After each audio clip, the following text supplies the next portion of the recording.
welcome to the Hunts Backcountry podcast. This is episode number 408, and it is the second episode in our backpack hunt breakdown series. Today, our guest is Ben Reynolds, and he joins us to tell a story that is just amazing. It's a cool hunting story, but there's also so much as we use this formula and this process to kind of break down the hunt. There's so much to learn, so much to pull from it. So the context of this story is an Alaskan sheep hunt that's solo, and it's later in the season with difficult conditions. Now, not many of us will ever have the opportunity to hunt sheep or even to hunt sheep solo, especially. But there's so much to apply and learn from Ben in this story. And once again, it's just a great combination of an amazing, enjoyable hunting story, but really small practical takeaways that you can apply to your hunts for different species and different contexts. We got a lot of great feedback from the latest episode, the first episode in the series, the backpack hunting breakdown, and I'm excited to continue this series and share today's episode with Ben with you. As always, guys, we do appreciate the feedback and the support and the questions. If you have anything for us to share, reach out via email to podcast@exomountaingear.com, or you can look for the link in the show description that says leave a message. And you can use whatever device you're on right now to leave us an audio message or question that we can answer on a future Monday Minute episode. Before we dive into this conversation with Ben, I also wanted to remind you guys that here in the month of July 2023, as this episode is released, we're doing a giveaway with our friends from Outdoor Vitals, and you can win their Ventus hoodie. It is a great piece that Steve and I have used a lot over the last few years, and excited to be able to share with you the opportunity to win one. If you want to enter into that giveaway, it's really simple. Just go to exomountaingear.com/podcast and look for the entry form. There will also be a link for that in the show description as well. Hit pause and do that now if you haven't entered yet, and then come right back and let's dive into this conversation with Ben Reynolds.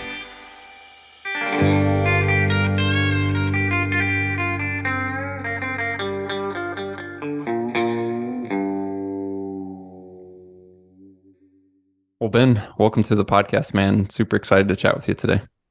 Yeah, good morning, Mark and Steve. I'm glad to be here. Yeah, excited to have you on and hear some about your adventures. Oh, great. Ben, I've been a little bit aware of your stuff, just like seeing some posts on Rockslide and whatnot. And Steve, you met Ben at the Alaska Sheep Banquet, right?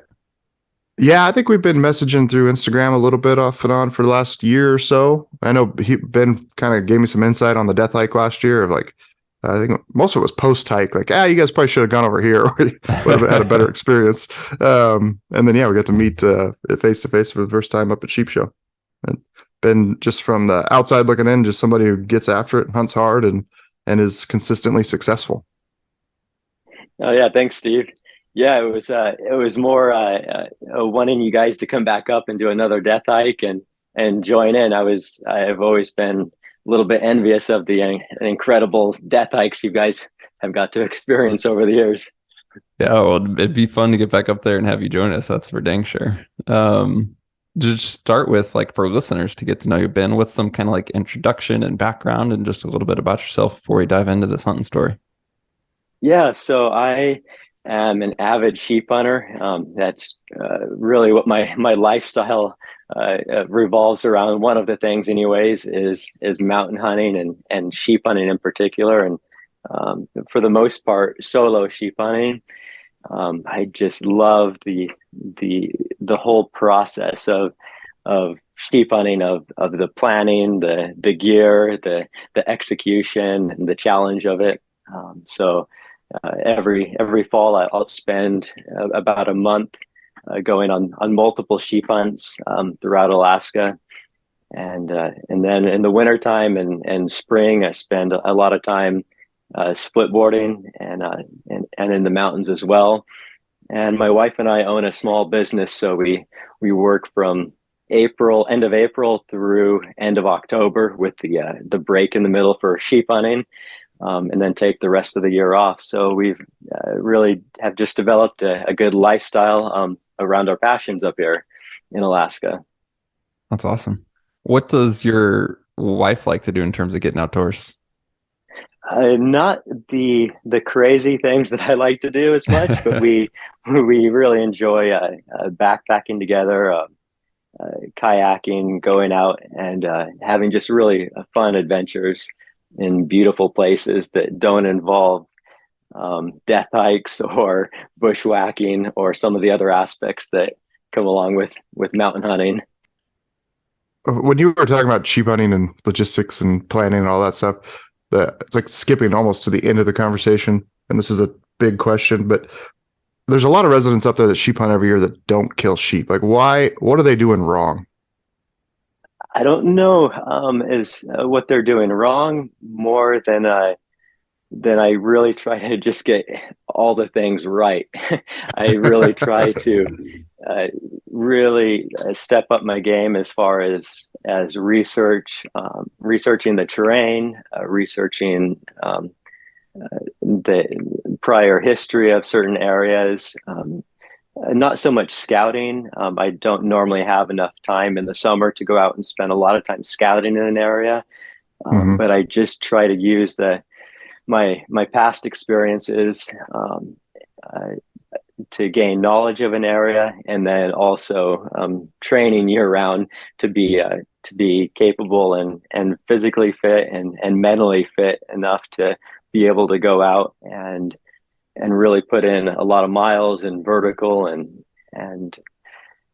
put in the effort needed to find a ram. Is pretty much all of your sheep hunting been solo, Ben? No, I've spent a few years hunting with a couple different partners, and I've really loved it. It's different than when you're solo hunting. It feels almost like a different experience, and it's great. I really enjoy being out with good friends doing that. But I found most of my success when I've been solo. I've killed 5 sheep, but only one has been with a partner. All the rest have been solo. What is your background just with Alaska? Are you a lifetime resident or transplant up there later in life? I'm just curious on that. Yeah, I was born and raised here in Southeast Alaska is where I grew up, and spent a decade commercial fishing. Um, and before that, I would deer hunt with my dad down on Prince of Wales Island, where I grew up, and so yeah, we only really got into mountain hunting in the way that I do it now after I ended my commercial fishing career, because then it freed up time in the fall to really pursue hunting in the way that I do it now. So the past 10 years now, I've been into it a lot more. This series is something I've really been excited about, and having now recorded a couple of these conversations, I am really eager to have this conversation with you, just kind of in the way that we've structured the series, and to hear you break some things down. But before we dive into kind of the specific categories, for lack of a better term, can you kind of set the context for the hunt that we'll be talking about today? Yeah, sure. So the hunt that I'm going to break down is the third sheep hunt that I did this last year. The first hunt, I went in with a partner that had a super cub into a different part of Alaska in another range. And we flew around a lot, and ultimately didn't find any sheep from the air that we wanted to land and go after. There's been a lack of 8 and 9 year old rams in the few different ranges that I hunt this year. And so we saw lots of 6 and 7 year olds, but nothing we really wanted to go after that were older. And I don't normally fly. That was the first time using a cub to go into an area. And it was pretty cool seeing a lot of terrain from the air. But I didn't really feel like we really saw all the sheep that were in that area. I really prefer to go in on foot and really spend the time. viewing everything from the ground and getting a better sense of what's in there, which seems a little counterintuitive, being on the ground rather than in the air. But that's how I like to do it. So we ended that hunt after spending about a week on the ground. And then the second hunt, I went in with a longtime partner that I've hunted other species with as well. And we used pack rafts to get way into an area, way up a river by a glacier. And we ultimately got an 11-year-old ram for him on day 9 of that hunt. And then we're able to pack raft and hike out of that area. And that hunt really kind of set the stage for the hunt that I'm going to describe, because we went in heavy with pack rafts on our back. Our packs were in the high 60s with the rafts and all the food that we needed for this longer hunt. And we really just covered the area fairly slowly, and so it really just prepped myself to really kind of finish off the shape that I needed to be in to pull off a solo hunt. So we got back from that hunt, and a couple of weeks later, towards the end of the season, which ends on September 20th, is when I decided to go into an area that I had researched and had actually scouted several times in the past, but hadn't ever gave it a shot to really hunt it before seriously. So on September 17th, just a few days before the season ended, is when I went in on this hunt. Well, this first kind of category we want to break down is planning, and that has everything to do with, the tag and the opportunity, which for you as a resident of Alaska is pretty straightforward. Scouting, things like that, you mentioned a little bit, but then like the hunt plan, specific gear choices, etc., that go into the planning aspect of this hunt. And I think for me, one of the first things that comes to mind is just the fact that it's so late in the season. I tend to hear from most guys with sheep hunting that's, more early season focused and things like that. And I just don't have like as much context for what it's like to hunt later into September for sheep specifically. So I guess that's where I want to start, is like, is this a late sheep hunt something you had done before, or how did that kind of like affect the plan of this specific hunt for you? Yeah, so going in late definitely can be different than an early season August 10th opening sheep hunt. You just have a lot more chance of getting snow and of bad weather, though I have had really good weather in the end of September as well. Nice, crisp, clear, and cold temps, which is super nice to hunt in. But when you're going in this late, your gear choices have to reflect that, and need to be able to withstand a several day storm or snow. So your packing weight is going to be slightly heavier than an early season hunt. But I have hunted late season before, and actually 2 of my previous sheep have been taken on September 19th, the day before the season ends. In 2021, however, I went in solo and killed my largest ram to date, a 40-inch 9-year-old ram, on opening morning on August 10th. So it goes back and forth between when I'm successful, it seems, maybe spending a lot of days in the field one year and then ultimately killing a ram at the end of the season. Gives me ideas of where to go the next year, and then going in the next season, I seem to find success early in the year because I've spent so much time the year before. But then when you kill something on opening morning, you're not going to end up spending as much time scouting and figuring out new areas and getting eyes on sheep that interest you for the next season. So it seems like the next season takes longer to get a ram. So it just jumps back and forth between early season and late season. You find that the rams from year to year tend to live in the same areas? Like if you see a nice 7-year-old looking ram that, like, oh yeah, next year I'm going to, he should be right here in this basin, or when they winter, when they travel back up, do they, go to different areas? Yeah, they do winter in slightly different areas, it seems. Hmm. But when you're in there every year at the same time of year, whether you're scouting in late July or in an area when the season opens in early August, you tend to see them in a similar place than Okay. as they were before. In terms of this late season, you mentioned gear choices, and I know, you and myself and Steve, we were talking before this recording, and Ben, you mentioned kind of like the similarities between your story and Steve's elk hunting story. That's part of the series a bit. And one of the things we mentioned in that conversation with Steve is like these late season hunts, in all reality, like your gear is very, very similar. The 80 to 90% is very similar to an early season hunt, but it's just those few important changes and distinctions that, that 10%, call it, that really make the difference for a later season hunt with the potential of, storms, snow, etc. So what were, in terms of planning still, some of the gear changes you made for this hunt compared to, say, that August 10th opener? There wasn't actually a whole lot of difference. I might take a insulated hood to use when I'm sleeping. I may take a light pair of puffy pants to wear as well. But besides that, that was basically it.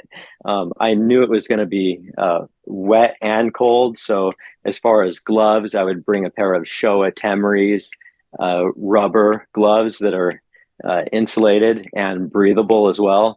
And those Showas really are a game changer in sleet and snow.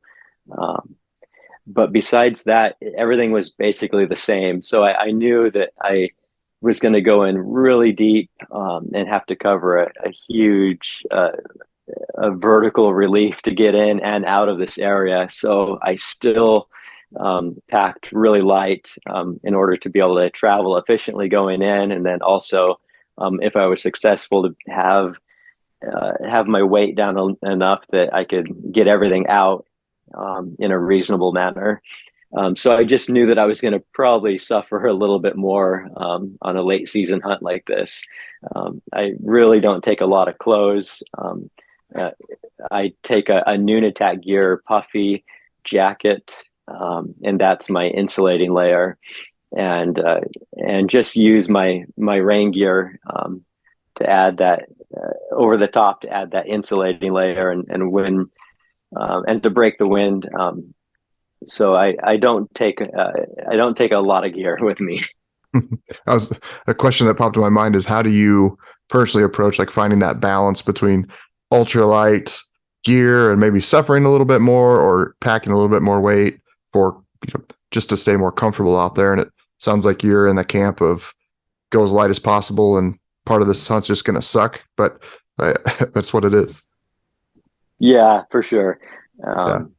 I go with a lightweight rain gear. Sitka Dew Point is what I used this last year, and it everything else is just optimized to be as effective as possible while being as light as possible. So just over the years, I've really refined my gear kit down to the most effective as it can be. And I've sent you guys a lighterpacks.com gear list that you could put up in the show notes if anyone's interested in seeing what a gear list for a hunt like this would look like. Yeah, absolutely. Thanks for letting us share that. It's going to be a great resource for guys to check out, and we will have that in the show notes for sure. So, planning, and again, a lot of these categories like intersect. So these aren't, hard lines we're drawing, but planning transitions to kind of the hunt beginning, and then a lot of that for a backpack style hunt. You've already kind of mentioned this is just what we're calling managing. So it's like managing your time and your energy, how you're using terrain to your advantage, or overcoming the obstacles of certain types of terrain, and really just kind of this efficiency perspective. And then to me, a couple things that stand out that are unique is you've already hinted at. This is your third kind of big hunt of the season, between August and September. And were you feeling it all kind of like beat up by this point? I mean, you had done this previous pack raft hunt, were successful with your friend. It sounds like that was a pretty long hunt, fairly heavy packs, etc. How were you feeling going into the solo hunt? Yeah, so I don't think I've ever gone into a hunt feeling as good as this hunt. Everything was great. No nagging injuries. I felt super strong. Like I said, that pack raft hunt was just a great warm up for this hunt, and so I really felt like I was kind of peaking as far as performance for the year after. The whole winter spent split boarding and ski touring, and then pack training and lifting throughout the rest of the year. It really felt like this was kind of the ultimate or the penultimate hunt of the year. So I had a lot of confidence going in that it was going to be able to go in there and pull it off. So the area that I was going to go into. It's a difficult area to access. There's lots of high mountains, loose rock, brush down low, and the access was something that I knew was going to be difficult. So over the past few years, I had tried to figure out access into the Alpine, and had found an area that wouldn't be too bad to get into. And so going in, as far as managing the terrain and figuring out where I wanted to hunt, since I hadn't been back as far as where I wanted to hunt, I just knew that I was going to have to cover a lot of ground fairly quickly, as it was already the 17th of September when I went in. And also I knew that a guide operates in an area similar to this, but they were most likely out of there by now. But I knew if they had been successful, I would have to go maybe even further than where they normally hunt. And so that was the mindset going in, was that I was going to need to get into the Alpine as quick as possible, and then cover a lot of ground in short order to get back to where there might be a legal ram. This almost jumps back to the planning phase, and you mentioned it earlier, but getting that sheep out on a solo hunt. Like I've been a part of 2 successful Dall sheep hunts, but I always first time there's 3 of us. The last time there was me and Tyler, so 2 of us, and that's not that bad, right? We each got like 80-pound packs each coming out, and it's not bad. I always thought, man, if you were to do this solo, this would be tough, to put it mildly. So what's kind of your strategy to, all right, obviously you're going to be optimistic. Like, I'm going to go back there, I'm going to kill sheep. And then, the pack out has to be a major part of the thought process. Yeah, definitely. It is. Being smaller myself, my sheep weight is around 136, 138 pounds. So even if I'm going in with 36 to 40 pounds pack in weight, which is as light as I can get if I'm going with light optics, and going in for about a week, it's right around that 40-pound mark. You add in 60 pounds of boned out meat and 25 pounds for the head and horns, and then the shoulder mount cape if you're bringing that out, and you pretty quickly get up to like 125, 130 pounds. So if it's easy terrain coming out, I can single carry on moderate terrain, if it's not too bad. But I really have to plan my pack out strategy around double carrying the really steep parts or rough terrain. So I just do a mix of single carry if it's moderate to easy, and then double carrying. And then double carrying really gets that load down to the 70, 80-pound mark, which, like you said, is a lot more manageable. Yeah. So you're just kind of you got 20-mile pack out and you're just doing this, you're breaking it up into segments and just kind of leapfrogging the meat all the way out. You're not just doing one whole trip out, going back. Yeah, that's correct. So if it's an area like this hunt, it's way too steep and rough to safely carry out a single load for me, which would be my body weight in pack weight. So I knew that I was going to double carry out of here if I got a ram. And then so you do that in 2-mile chunks, 5-mile chunks. What's kind of your approach there, or just terrain dependent? Yeah, terrain dependent, but it often ends up being, like you said, between that 2 and 5 mile range. I don't like to go too far, leaving the meat or my gear behind. One, if there's predators in the area for the meat, and two, if weather moves in and I'm far away from my necessary gear. Though on this hunt, there was weather, and the terrain is such that if I was to get hurt and I didn't have the right gear with me, if I was, say, 5 miles away from most of my gear and I broke an ankle or was injured in some other way, or a storm moved in, it could be a really bad situation. So I always kept my puffy layers, and rain gear, of course, and first aid kit, food with me the entire time. So even though I was dropping one load off and then going back for the rest empty, it wasn't completely empty. I would still have, say, 15 pounds in my pack with me the entire time of that necessary gear in case something happened on any one of those legs.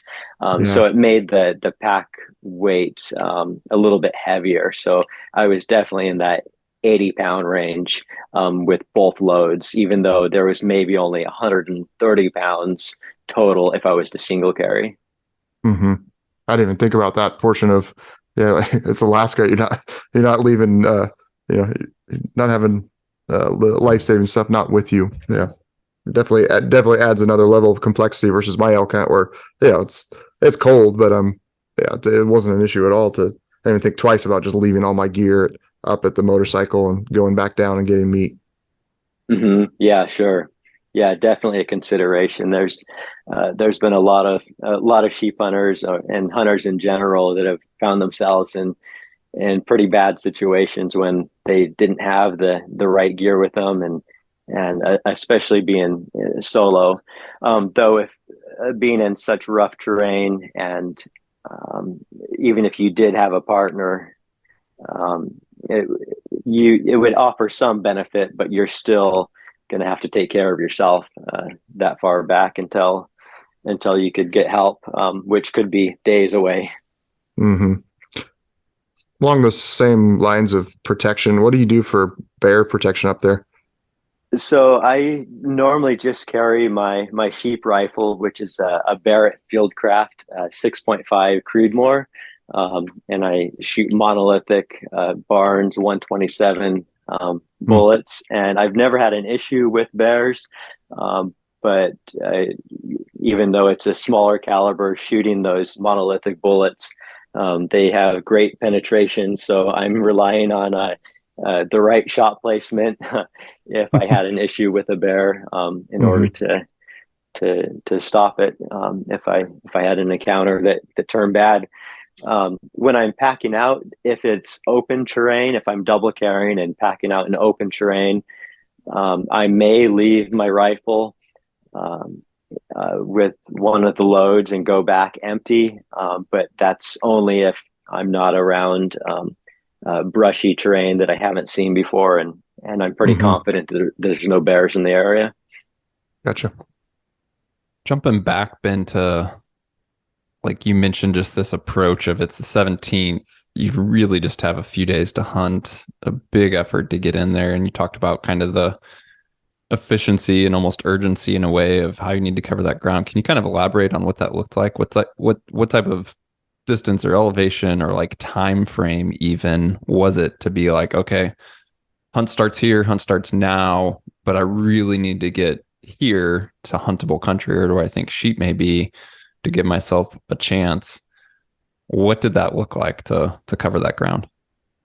So I had left my house on the 16th and drove through the night to get to where I wanted to park my truck, and just slept in the back of the truck and got up early on the 17th, loaded up the rest of my gear and headed up. And that first day, I knew that there had been other hunters in the area. There was a couple other trucks where I had parked, but being that late in the season and with the forecasted weather, I knew they probably wouldn't be as far out as I was going. But I didn't really, uh, I didn't really know. But also, within the first few miles, you do get into sheep terrain. But since there was other trucks there, I didn't even bother to look around to try to see if there's any sheep, because anywhere that's close to a trailhead or a highway is going to get pressured. That wasn't really what I was interested in. I really wanted to find an old ram way back here by the glaciers. So I took off, and that first day I went up and over a 6,500 foot mountain. The truck was down at less than 1,000 feet, so it was really a big push to get up and over a big peak, and then down the other side into another drainage before heading back up into the mountains. So that by that first afternoon, I'd gone about 12 miles and 7,000 vertical feet of climbing in total. And that first evening going in, I was just before descending down a really big face. I pulled out my glass and spotted a couple of rams several miles further back on the next set of mountains. And I pulled out my Kowa 77 spotter and threw on the extender to really get a good look at these rams. And they both looked legal. I couldn't quite tell how big they were, but they definitely came up full curl. And so I packed up and worked my way down this 2,000 foot really steep face. And that was an area that I was really unsure if I would be able to make it past, as it was so cliffy and so steep. And I had received some information from some mountaineers that I know that had been back into this area to climb a peak, not to hunt, but to climb a few peaks in the area, and had confirmed with them that it does indeed go, but from the top it didn't look like it. It was very steep, very cliffy, so kind of zigzagging down to get to the glacier below. And so after getting down, after a couple hours of route finding and getting down to the valley, I had seen where those two rams had worked their way to. So I took off that evening at 7 o'clock with all my gear still up after them, and got up into this high bowl up in the Alpine and found them again. But it was by that time it was getting dark, and I couldn't quite tell if they were legal, just because of the fact that they were slightly obscured by some rocks and the fading light.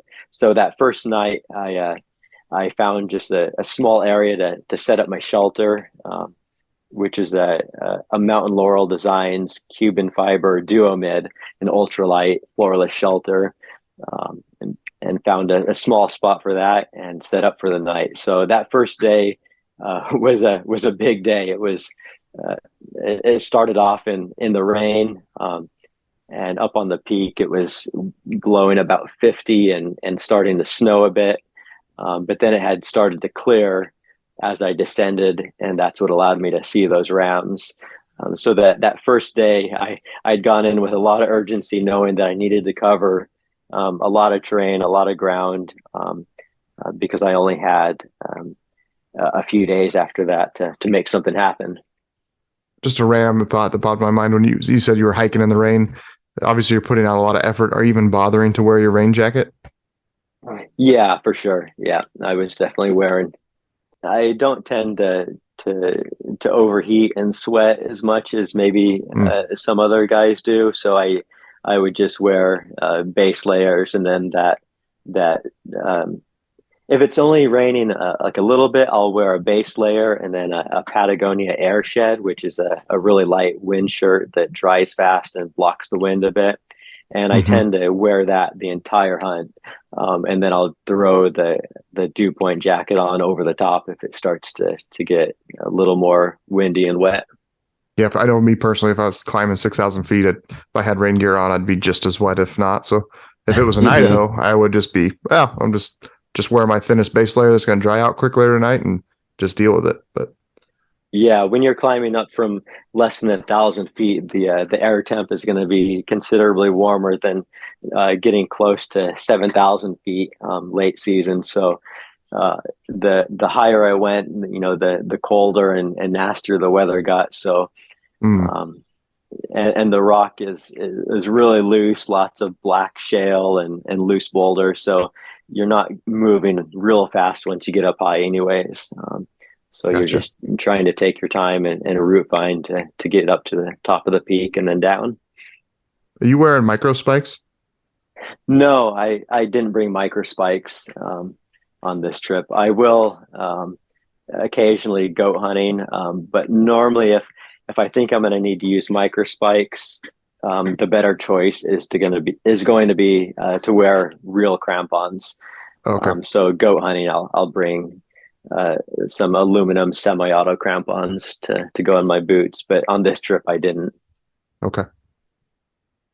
I keep derailing everything, Mark. I got too many questions. No, you're good. I was gonna say the next quote unquote category is living, which includes like water, food, clothing, shelter, comfort, survivability, etc. So we've already touched on that. So natural segue without calling it out. But um, to elaborate on that, you mentioned shelter and you mentioned that MLD duo mid. Is that something that you have a lot of experience with and just kind of really trust up in that country, even later season in those conditions between potential snow, higher winds, etc.? Yeah, I do have a lot of experience with it. It's really hard to use anything else when you've used a 1 pound shelter that can withstand wind and rain. And I really find that shelter does a good job of that. As long as you have it staked out and really secured well, it's going to withstand, in my experience, far more weather than a lightweight traditional style tent. Just the shape of it, the wind wraps around it really nicely. It gives you a lot of room inside to set it up and have a gear explosion and organize all your gear and without having to be bent over and dealing with limited space. So I really do like that shelter. The only issue is if you're in an area that has limited pitching options, it does require quite a bit of space in order to set it up right. And also, if the ground isn't conducive to putting stakes in, then you have to deal with finding rocks to use for your anchors and your guy out lines in order to pitch it. And so it wasn't the most ideal shelter choice for this trip, just due to the fact that it was really rocky and limited flat areas. But that's what I used just to keep the weight down. Um, in the future, I may go back to using a freestanding tent for some of these hunts. And I have a Hilleberg Nyack now that I may use in future situations in areas like this, just because I can get it erected really quick, move it around with it erected, and just find that perfect sleeping area. Um, as opposed to if you set up a non-freestanding shelter and you don't get it quite right and you've got a big lump or depression right where you want to sleep, it's not like you can just pick it up and move it around. So a freestanding tent like that Nyack, would actually be a good choice as well, just because you can run it without the inner and run it floorless if you want, but just have that speed and ease of use. Hmm. But the duo mid has been my shelter choice for a number of years now. When you go, what do you have underneath your sleeping pad if you're going floorless? So I'll just bring a small piece of window film, just a real thin, like 0.5 mil, like painter's plastic or window Okay. film, and I'll use that to put my sleeping pad um, out on.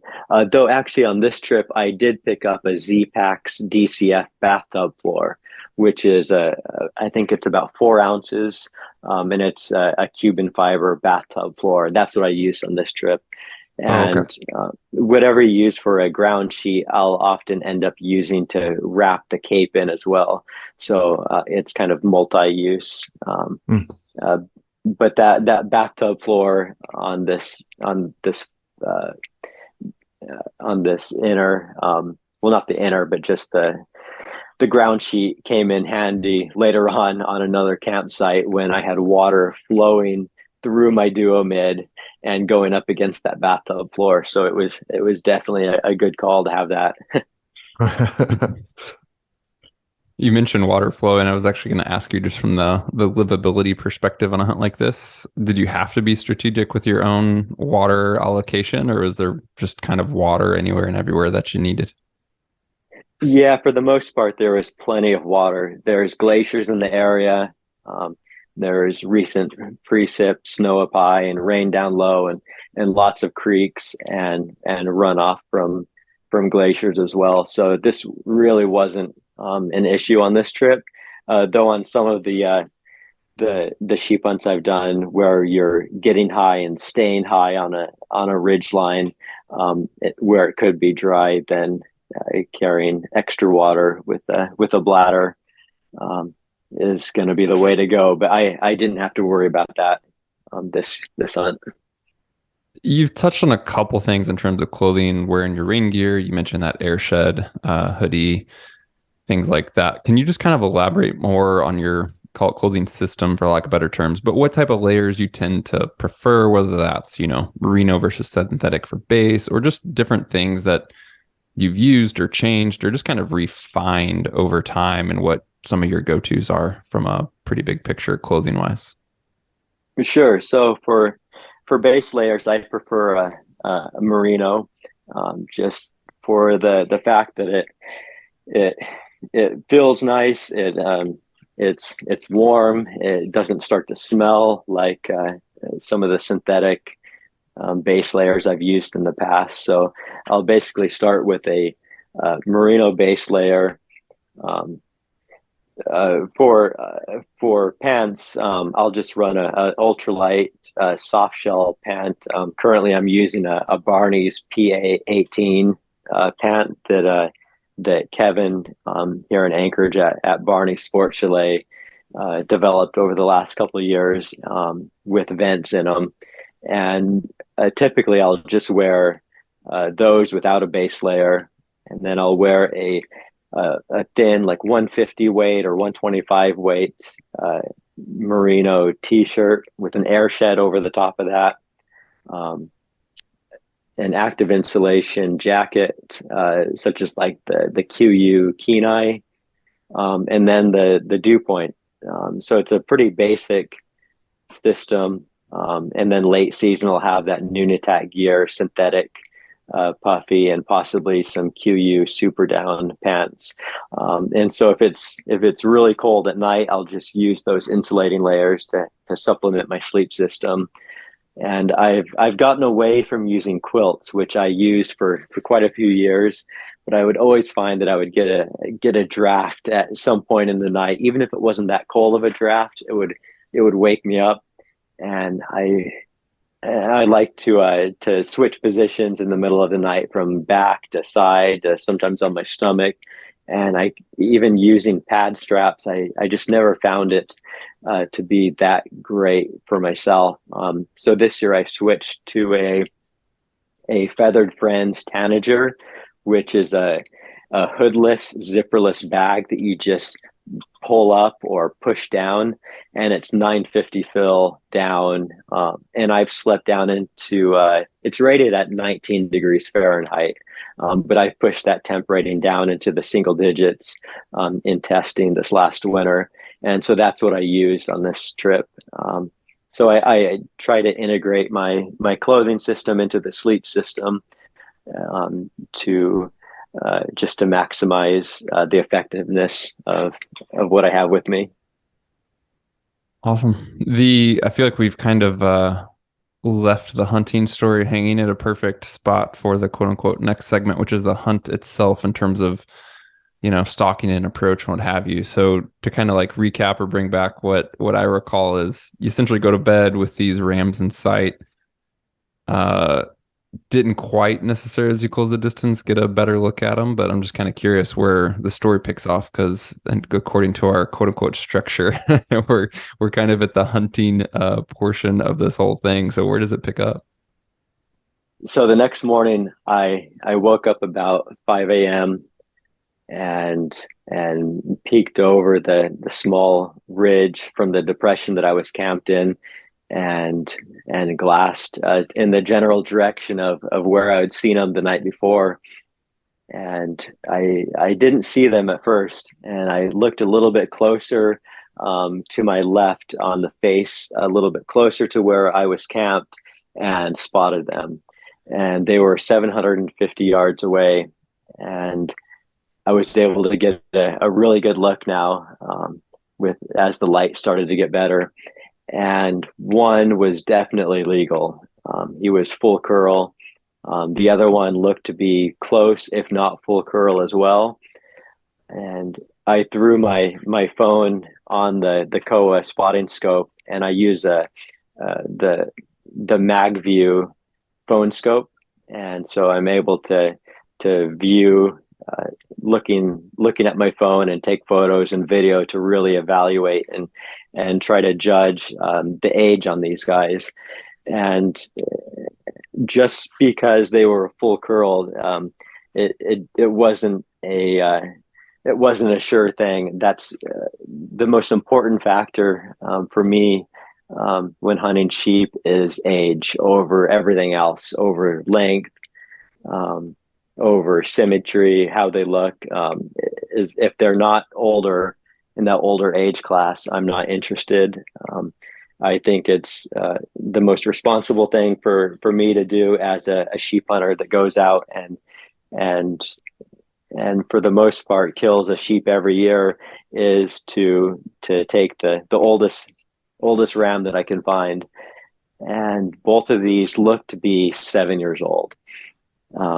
And so I made the decision that even though it was late in the season, I didn't know if there was other rams in the area, but it wasn't something I was interested in taking. So I packed up and headed further back.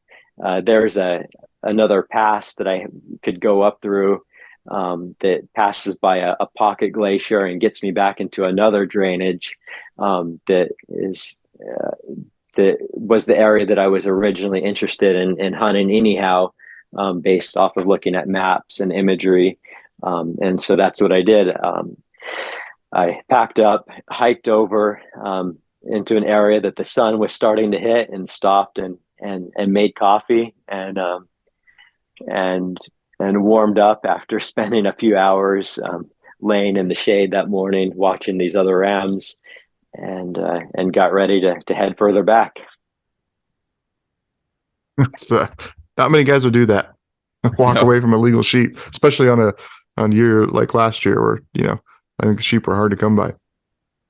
Yeah, it's something that I really, I don't know if the word is pride myself in, or just a standard that I hold myself to, that I'm not going to compromise on just to be able to say I killed a sheep. And fortunately, it's worked out in the past that that holding out is the way to go, even if you don't find a ram. For me, I feel good knowing that I'm not killing rams that are potentially still of breeding age, and that could have an effect on the population. They've Sheep in Alaska have been having a hard enough time dealing with the environmental factors. And while I think that's the biggest factor in the decline of population, killing a ram that is still that's still really healthy and of breeding age isn't going to help that. And so over the last handful of years, all the rams I've taken have been between 9 and 12 years old. So the average age has been around 10 from those 5 rams. So that's something that I really want to maintain. Yeah. So is kind of 9 your kind of minimum? Yeah. 8 years old or full curl is legal. And so I really don't want to shoot an 8-year-old or younger. I'm really looking for 9 years and older. Okay. So after brewing up and warming up, I checked my topos and made sure I was going in the up the right drainage to get back to where I wanted to go, and started heading up. And by this time, the sun was kind of right in my eyes. I was heading east, and the sun was right above me, and it was warm. So I was able to strip down to a t-shirt and just make my way up this drainage, and so I started to get to the top of this little pass with a pocket glacier off to my right, meaning a small glacier, not part of a larger one, with a small lake in front of it. And I was circling. I was passing by the little lake in front of the glacier on the left side of it, and looking up both sides of the mountains on either side of me. But I had the sun in my eyes, so I really was having a tough time seeing what was around.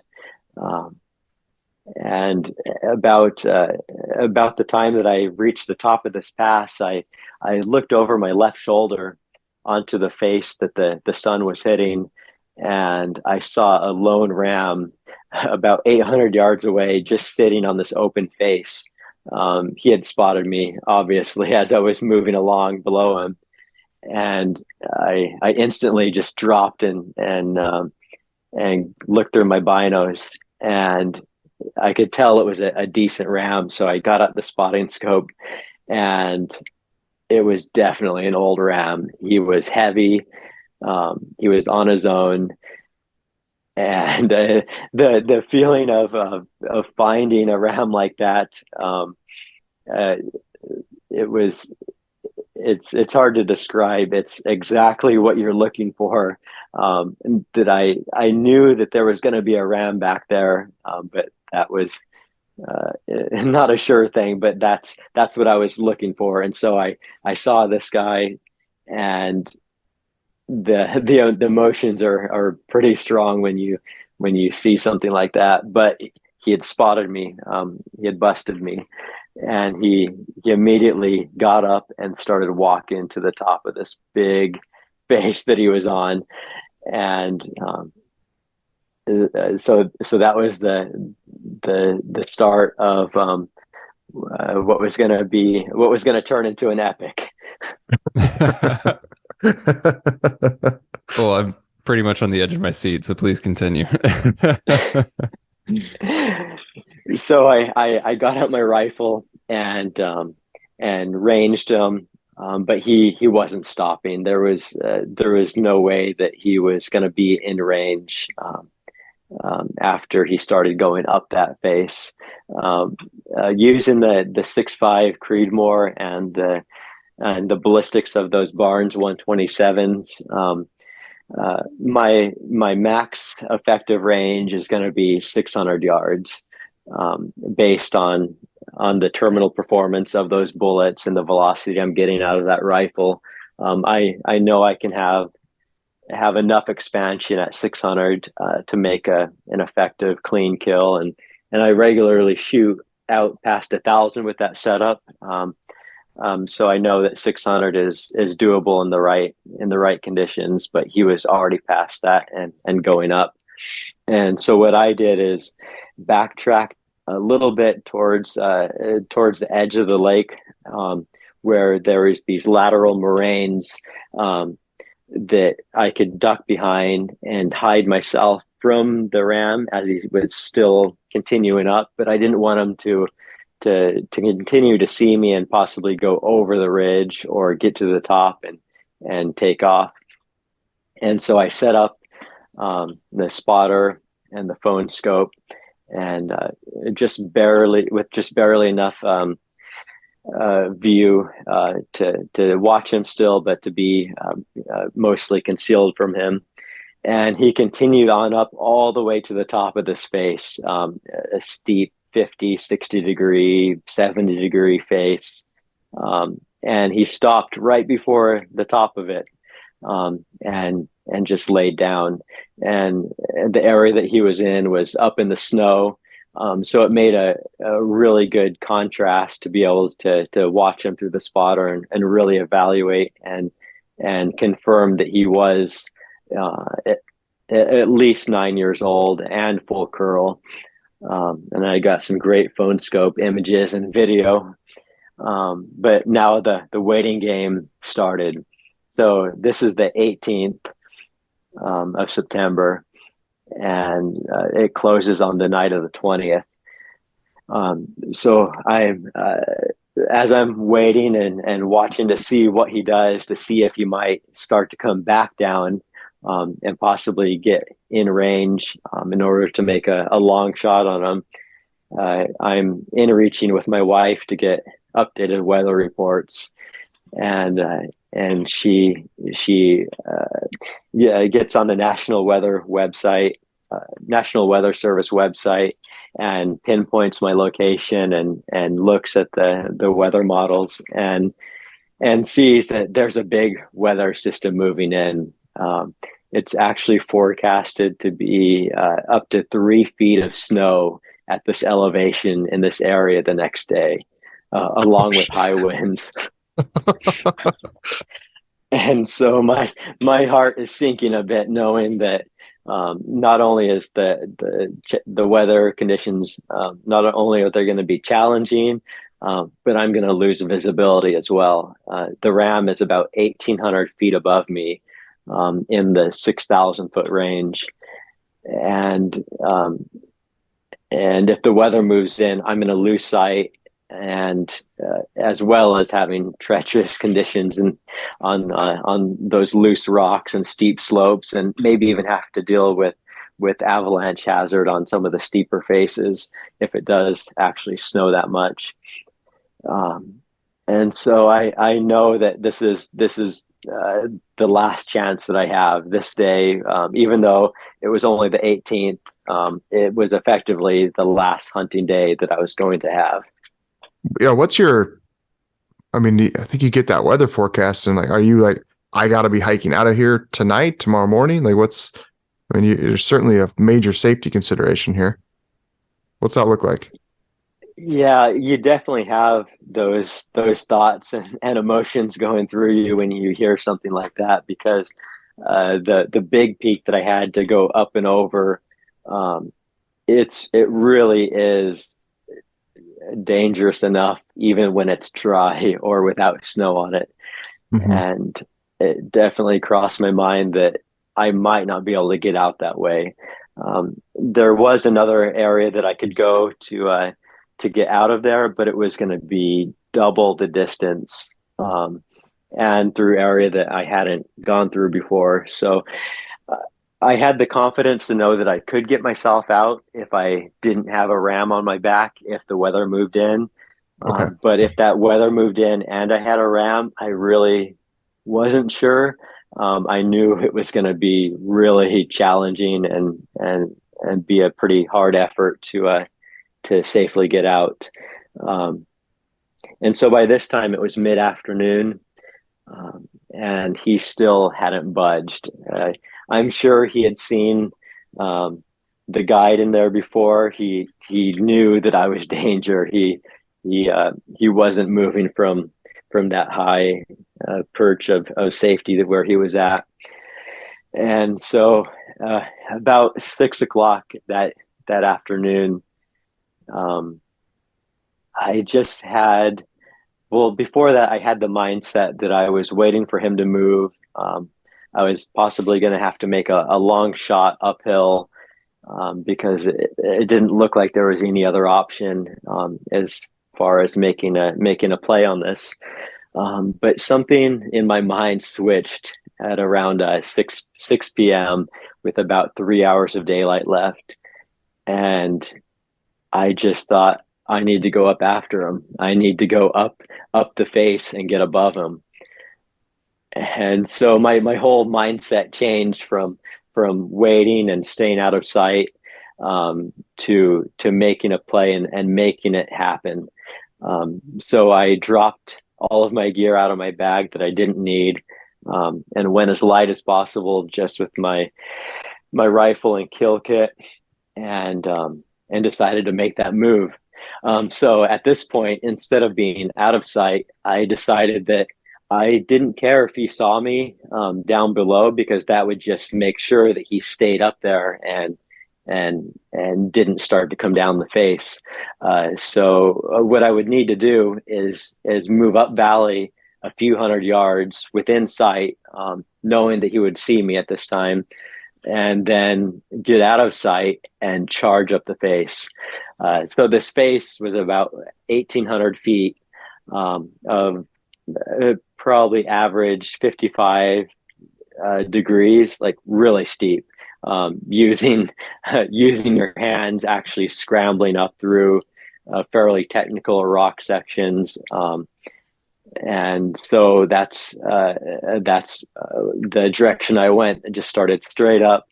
About 2/3 of the way up, I got into snow, which actually made it a little bit easier. It was about a foot of snow over loose rock on the steep face, but it was enough snow that I could kick steps and boot pack straight up it. And in about an hour and 15 minutes, I was on top of the ridge line. And I had marked on my GPS on my phone where he was, because I knew that once I was on top of this knife edge ridge, that I would need to. It would be hard to have a reference point to know exactly where he was, because he was about 50 to 100 feet from the top of the ridge, kind of tucked below a rock, and it would be pretty easy to blow him out, or even just go by him if I didn't know exactly where he was. So I was in the snow on the ridge, traveling towards the few hundred yards towards where I knew he was going to be. And as I got within about 50 yards, I pulled my rifle off my pack and slowly made my way, like, on the ever increasing knife edge ridge. It started getting narrower and narrower, and right where I had marked, I got to a point where the ridge kind of dropped down below me, and I slowly looked over the side, and there he was, about 40 yards away, laying in the snow right where I'd last seen him. And it worked out perfectly. He hadn't seen me yet, so I dropped my pack and took a few steps further forward, and he must have either caught a bit of movement or sensed that I was there, and he stood up and faced uphill and was looking straight at me from about 40 yards away. So I knelt down, and there was a rock, about a waist high rock in front of me, and I rested my rifle on it. And I had already set my scope at 6 power previous to this, because I knew it was going to be a close shot. And I put a bullet, put a round right behind his shoulder. He took 2 steps and then fell backwards and started tumbling down the face below me. That's incredible. It couldn't have worked out in a better way. Besides the fact that he was now falling down a steep face towards where I'd left my gear down below, and he I saw him come to a stop, um, maybe about 600 feet below me, in an area that it wasn't the worst area, but it was still like in a steep rocky area, but there was no way for me to go directly down. It was in the snow and too many cliffs right below me. So I had to backtrack and go down, descend down the way that I'd climbed up. And about halfway down the face, I started traversing over to where he stopped. And about an hour later, I was able to get to him. And it was actually a lot steeper where he was hung up in the rocks than it looked from above. And by myself, there was no way to uh, to do anything except give him a nudge and let him Geez. continue tumbling down. So it was pretty gut wrenching to watch him tumble about another 1,000 feet down the face. There was literally no other choice. So he ended up coming to a rest in a fairly level area, but he had gone down about 1,600 feet down this face. Um, and by this time, it was nearing darkness, and I got to him, and he was pretty beat up. He was pretty bloody, and horns were pretty scuffed up, but he was intact. And as I started to break him down, there was definitely a bit of bruising, but for the most part, the meat was still good, and I only lost a few pounds of bloodshot meat, um, and some scuffed up horns. But he was it was it turned out okay. Man. So wild. Yeah. So within the course of just a couple hours, things completely changed. It went from the uncertainty of not knowing whether I was going to get a chance on this ram, to now having the heavy weight of knowing that I still had that weather moving in. I was a long ways back, and going to have to actually going to have the opportunity to pack a big ram out of the mountains. And so after getting him processed and packed up, I went back to that little lake in front of the glacier, and set up my shelter, and and while I was really happy and elated to have found and made this happen on an old ram. He was a 10-year-old ram. The weight, I went to bed with the weight of knowing that it was going to be probably the most difficult pack out of my life ahead of me over the next multiple days. Before we dive into that, can you elaborate on that decision moment, that switch that flipped when you just made that decision of I need to get up and go after him? To me, I think there's more there than what you shared, right? It sounds like it's kind of just like an internal thing, but you also have to think beyond that and like use some logic and trust your capabilities and things like that. So take that where you want, but I just want to go back to that decision moment and some of your processing in that. Or was it just purely innate? Yeah, you're absolutely right. That was a key moment of this hunt, where you're viewing a situation in one way, and you're you're trying to evaluate in your mind whether there's any other plays to make, whether this decision is the best one, namely waiting and seeing if he moves from where he was, and in the mindset of needing to make a long shot to make it happen. and that switch that went off when I realized that I needed to make it happen now or never, it really was a profound moment where it wasn't just a thought process of changing up tactics and making a different decision. It really was that switch in my mind where once I thought of that, I knew that's what I was going to do. I knew I was going to make it happen. And I've had those moments before, whether it's like in ski mountaineering or any other activity where you need to make decisive decisions. And that was one of those moments where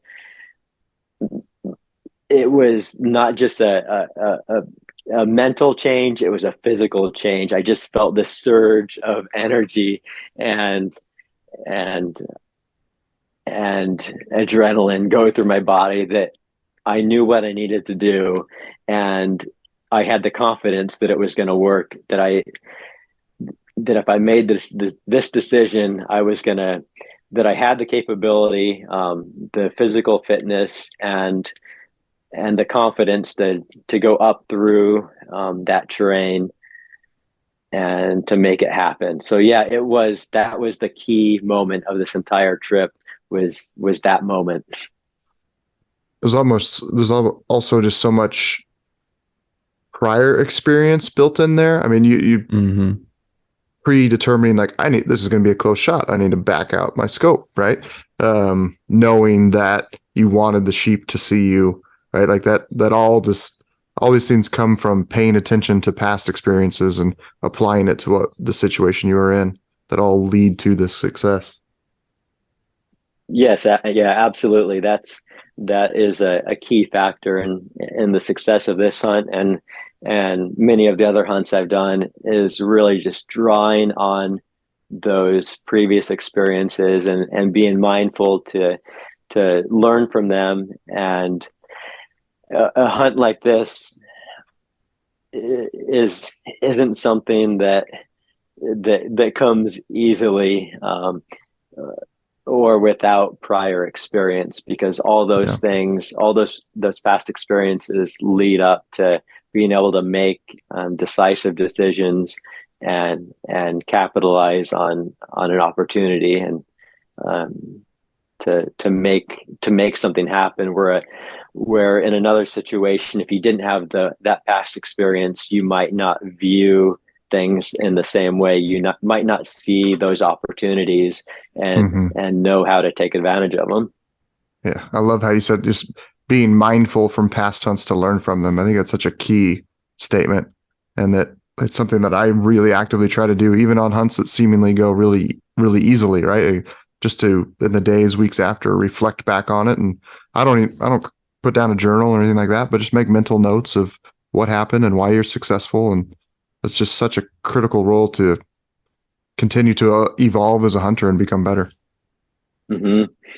And I think once you're back home after a hunt, the hard things seem a little bit easier, and you don't really you're not in the same headspace as you were when you were out there undergoing those difficulties and trials. And so what I like to do is take notes when I'm out in the field, like in my shelter each night, and really make notes as far as gear choices, what's working, what's not, my mindset in that moment that I can look back on, because it's easy for some of those things to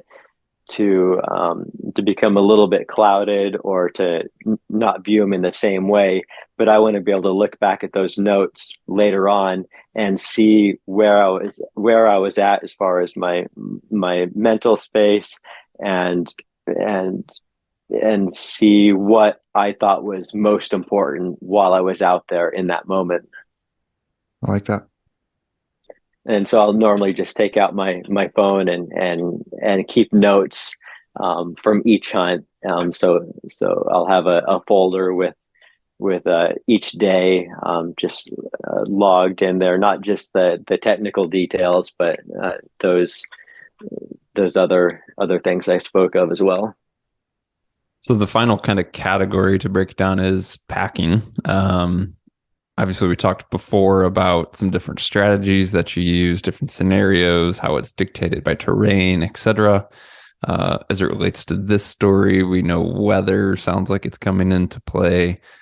So I mean, as you said, you kind of go to your tent that night after the success, but with a bit of trepidation about what may be ahead. So pick up from there, and how does this go? I mean, it sounds like you're up against quite the endeavor here. Yeah, trepidation is a good word.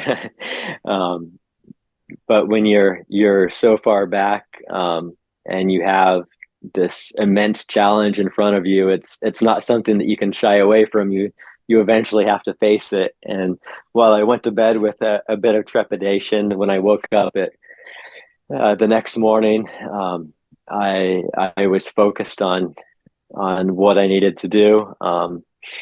And so I didn't even attempt to single carry out. I knew that I was going to deal with the snow and rain and steep terrain, and so I immediately just loaded my pack with the meat first. That's I was going to double carry everything out, so I was using a Stone Glacier Terminus pack with its internal load shelf. So I loaded up the meat and some of the necessary survival gear that we spoke of earlier, and headed down from this pass. And so my game plan was never to be too far away from each load. So I traveled down about 3 miles down to a small creek, and dropped the load and headed back. So that was going to be the game plan, is just to leapfrog those loads.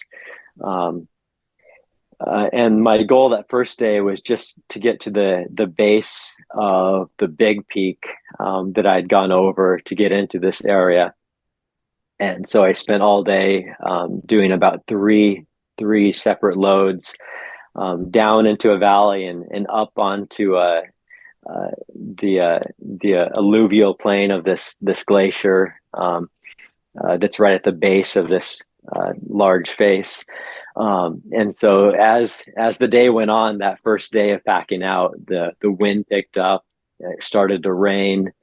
And by the time I found an area to set up my duo mid, it was blowing between 30 and 40, even in the protected cirque that I was in front of this glacier, and it was raining sideways. It was getting pretty nasty. Um, there was some spots where I could have set up a freestanding shelter in a little more protected area, but there just wasn't enough room for the duo mid. So that's when I really started to evaluate my shelter selection for this trip. But I had to deal with what I had with me at the time. So it was a more open, exposed area, and got it set up with some large rocks on all the stakes, and went to bed after a big day of packing. That first day was about 4,000 feet of elevation gain with those loads. So that night, the wind continued, and I didn't take into account where I was camped that there wasn't much vertical relief in the big flat, like, alluvial plain that I was in. And so through the night, river channels started to form on top of the sandy flat area that I was on.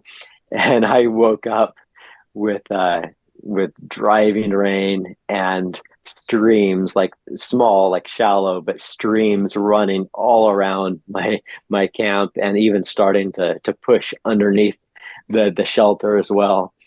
So I was using that Z-Packs bathtub ground sheet, and my pad definitely would have been wet if I hadn't used that. So it was a kind of a close call as far as getting my gear wet, and and being a pretty bad situation. Um, so that was definitely something to keep in mind for future reference, is to try to at least get a little bit of height above any flat areas near a glacier, because there's a good chance if it starts to rain, you're going to get wet. And so that second day of packing, the face I had to climb was obscured by clouds. And you could see right where the clouds started, there was the snow line as well. So I started with the first load, and this climb was close to a 3,000 foot climb to get to the peak. And there is no going over a shoulder or side hilling around to get around this peak. There is a glacier on the north side, and vertical cliffs on the south side. So I had to go literally to the top of a nearly 7,000 foot mountain, with this load, to be able to get to my egress point and out of the mountains. So this was the most challenging day. You're starting off in driving rain. My dew point rain gear was leaking through the zippers, coming in through the neck. So I was definitely starting to get soaked. So I worked my way up through the cliffy, steep areas. And this actually would have been a good time to have micro spikes at least, or even crampons. But I was using Hanwag friction 2 boots, which are nearing like mountaineering boot stiffness, which is pretty key to be able to basically front point up steep rocky areas and steep alpine grass, where a slip on some of these areas would have meant probably a lethal fall. So it was really serious terrain to get up with a 70 to 80 pound pack on. And I wanted to get all each load all the way to the peak. And so that was the plan. And so I continued on up into the snow line, and through the midpoint on the mountain. It started to go from rain to sleet to slush to full on snow, and got the first load up to about 6,700 feet on this mountain, just off of the peak, and cached it in the snow, buried it on the ridgeline in the snow so it wouldn't blow away, and went back down. And so by this time I'm wet. Now I'm in the snow. It's in the 20s and blowing about between 40 and 50 miles an hour. And to go from this environment back down through the slush and sleet into the rain was miserable, to say the least, to get that second load. Jeez. How are you managing your safety? And by that, I mean, not just the climbing, like preventing a slip or fall, but just in these conditions. And I'm not aware of like the timeline, but just your own survivability in terms of avoiding too much cold or moisture exposure, things like that. Because you're not at a point where you can just, this isn't I'll be out of here in 6 hours. I can get cold, wet, whatever, like no big deal. I mean, you have to take all of that into consideration. So what were some of those like decisions that you're trying to make? Basically, once I was that wet and cold, I knew I just had to keep moving. It was almost an overwhelming task to get both of those loads through that terrain and up to the top of that mountain. But it was definitely a case of just focusing and channeling my thoughts and my focus into the task at hand, and really breaking it down into just the next step and the next few feet in front of me, and not thinking about the immensity of the task and what I had to do, but really keeping that mental strength to not let it get overwhelming. Uh, because even climbing a single 3,000-foot face in those conditions with a small day pack would be challenging enough, but to add in 80 pounds, even looking back now, it feels overwhelming and extremely difficult now. But in that moment, I didn't have that viewpoint. I just had the view that I needed to keep moving and to get through probably one of the most challenging days of my life. And so that's what I kept in my mind, forefront. Yeah. I mean, what choice do you have, right? Yeah. No, there was no other choice. Yeah. And so when I left camp that morning, I improvised the pitch on my duomid using my tripod in the center to keep the gear that I had left behind dry. And so as I got back down off the glacier and to the shelter, um, by this point, almost that entire plain was flooded. There was I had to walk through inches of water across this plain to get to my tent, which was nearly completely flooded by this time. But I had put my gear in a lightweight dry bag and kind of wrapped it up in the bathtub ground sheet, and things were mostly dry. So I loaded up and took the mid down and started back up. And this is where it really things really started to get difficult as I got back up into the snow, because I was completely soaked by this time, and I was a lot colder that second time getting back up. And so about 7:30, 8 p.m., I was back on top with both loads. But it's almost dark now, and I'm really cold and in about 2 feet of snow and 50-mile-an-hour winds. And I'm nowhere near where I need to camp. Um, so at this point, I took the next load and started down. It got dark within the next hour, and so by headlamp, I worked my way down another steep face, down to a saddle, the first flat area where I could pitch my mid, which was about 1,500 feet below the summit, and set up, and got inside.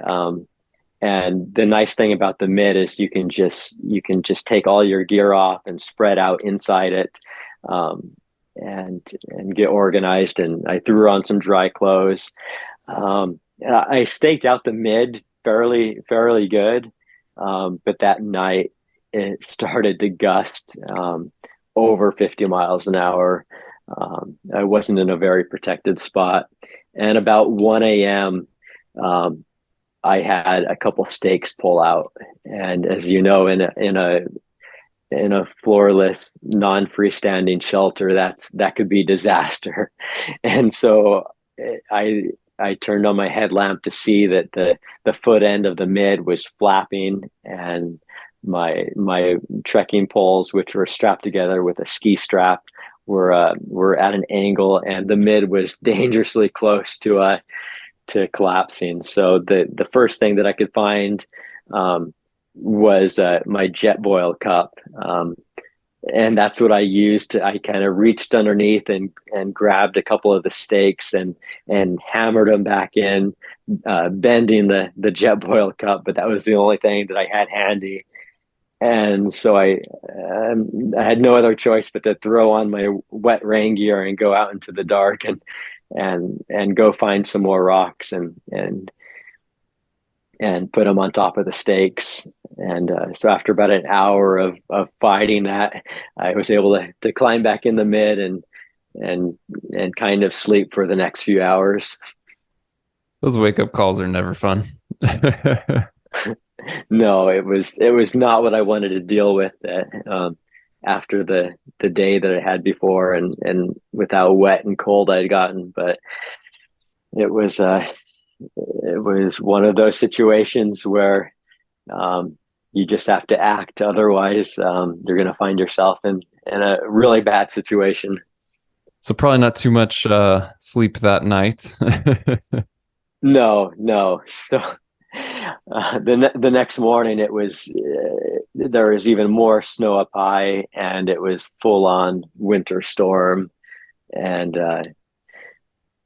so with the I just had to work my way down into wetter areas and into the rain, and the next 2 days I shuttle loads to get back to my truck. So it took another 2 full days to get both of those back down to the truck. 4 days of packing meat. Yeah, so it turned into 4 days, 42 miles of packing, and the crazy part of the whole pack out. Once I added up all the vertical that I had to cover, was the pack out alone. I covered 19,000 vertical feet of elevation gain and descent in order to get that ram out. That's just a whole nother level. Yeah, that's a bit of work. Wow. Yeah, I knew when I had killed the ram that far back that it was going to be a big effort, but I didn't quite realize the extent of what it would take. And that's, you're covering the ground 3 times when you're double carrying. You're the first load going back mostly empty, and then the second load. So the mileage and vertical adds up pretty quick doing it that way. Holy cow. Yeah. So the season closed on the 20th. So the evening of September 22nd is when I finally got out to the truck and made the long drive back home. Did you had enough food to sustain you for those extra couple days? Yeah, I went in with I believe it was 8 days of food. So I definitely had enough food for this trip. I knew that I wanted to have a margin of food in case I got weathered in, or if I killed a sheep on the 20th and it took me several days to get out. Gotcha. That I had enough. What was communication and all that like with your wife during this time? Because going back to, I think that was prior to the kill when you had enreached with her, like she's the one that told you the storm's coming. So she knows based on the weather report what's expected. And obviously I'm sure you're communicating a bit during these days, but was she pretty worried about you, or just kind of knew like, oh, there goes Ben again? Yeah, that the latter. She's definitely used to me going off on pretty intense and adventures in the mountains, and often solo. So while she does worry, she trusts that I will make good decisions, and that I'm capable of making it back. And having the inReach, like you've brought up, Steve, several times, that inReach is absolutely key to these sort of trips, not only for safety, but to reassure loved ones back home that you're safe, and also for the being able to inReach a few friends, which I did on this trip, and let them know that I had a ram down, and then throughout the pack out, being able to communicate and just send a few messages to a few select friends, and be able to receive back their messages of encouragement, and knowing that they have your back if something really went sideways and you needed assistance. I had offers from several friends that they would make a 10-hour drive and hike in through that same train that I went in through, and in order to assist me if I really needed the help, and or if I was injured and couldn't get it out on my own. So while you are relying on your own mental strength to physically to get through these challenging situations, having that support from your friends as well really just adds to that, and builds your confidence, and helps with that drive to get out. And I don't even know how to wrap up a story like this, Ben, other than to say, man, thank you for sharing it. Man, I can't imagine what, when I think of like a hunt after the fact, right? Or having the quote unquote trophy, or putting your hands on antlers or horns, or seeing it on the wall, or any of that stuff, right? To me, it's all about that trophy, quote unquote, bringing back the memory of the adventure and what you went through and all that. And I just can't imagine what this ram means to you. Yeah, you're absolutely right. Like, this adventure and this hunt was, it was pretty mind blowing as far as looking back on it. Like, it seems like it would be a hard hunt to beat, but every single year, every sheep hunt feels that way to me, because the way that I approach it is that I'm going in for the experience of the adventure and the whole process, not just going in after a ram that I'd spotted from an airplane and going in just to kill something. I'm going in knowing that I want to have an incredible adventure, and so that's the way I plan the hunts that I do go on. And so it just inspires me to do something a little bit bigger and greater, and not in the fact of getting a better ram, but just to have even a more epic experience the next season. So a hunt like this just fuels that. And it also built my confidence in the fact that I don't know how far back I can go on a solo hunt and kill a ram. I mean, this was a long ways back, and 4 days and 19,000 feet of climbing just on the pack out alone. Really, it boosted my confidence, because I was able to complete that successfully, and I felt great. It's hard to believe, but I got out and my body felt great. I didn't have a single blister. I felt like I could go out the next day and go on a hunt. So I really don't feel like I've pushed the limit as far as I can, and I don't think I've found like the limits of where I can go with solo hunting.